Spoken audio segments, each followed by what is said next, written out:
Rosa Parks naît en 1913, en Alabama, dans le sud des États-Unis. À cette époque, le pays est profondément marqué par la ségrégation raciale, les Noirs et les Blancs n'ont pas les mêmes écoles, les mêmes droits, ni même les mêmes places dans les bus. Dès son plus jeune âge, Rosa est confrontée à l'injustice.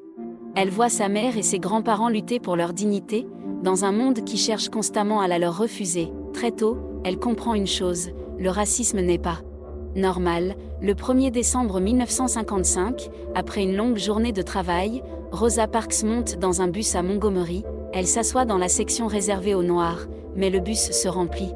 Et un homme blanc reste debout. Le chauffeur demande alors à Rosa Parks de céder sa place. Elle pourrait obéir, elle pourrait se lever, mais ce jour-là, elle décide de rester assise. Plus tard, elle dira « Je n'étais pas fatiguée physiquement.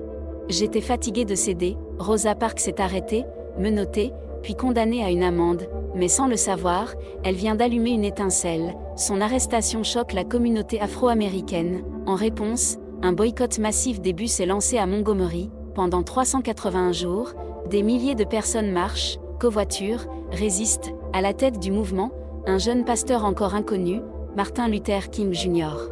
Finalement, la Cour suprême des États-Unis déclare la ségrégation dans les bus illégale. Rosa Parks n'a pas juste gardé sa place, elle a fait avancer toute une nation. Après cet événement, Rosa Parks continue de se battre pour les droits civiques. Toute sa vie, elle devient un symbole mondial de courage, de dignité et de résistance pacifique. Elle reçoit de nombreuses distinctions, dont la médaille présidentielle de la liberté, mais son plus grand héritage reste invisible. Chaque combat pour l'égalité porte encore un peu de son courage.